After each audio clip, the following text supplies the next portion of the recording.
In 2005, in August, we were moving freshmen onto campus, and I was on campus with a number of other administrators and staff helping students move into their dorms, first-year students. We were tracking what Katrina was doing as it tracked into the Gulf of Mexico, and it became pretty clear we were going to have to send students home.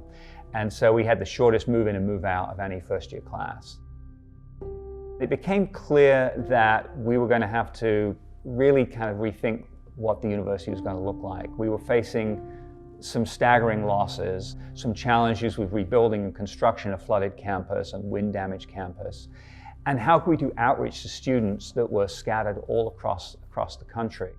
Out of that process, we developed a number of the senior team, Tulane's Renewal Plan, which had a greater focus on the undergraduate experience. And it made some difficult decisions. There were a number of programs that we decided we were not going to continue.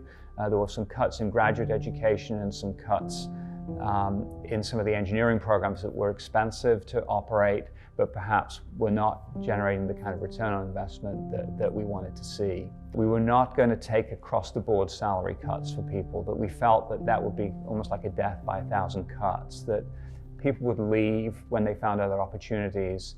And so we decided we were going to make strategic decisions for the future of the institution.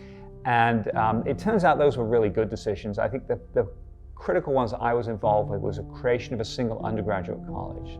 Those things were put in place to start in the fall of 2006, and the president asked me if I would serve as the founding dean of the undergraduate division.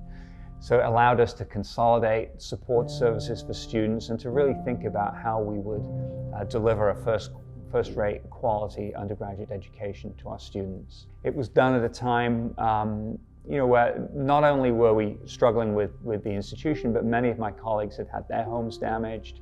And so we were trying to help really come together as a family and support one another through what was difficult times.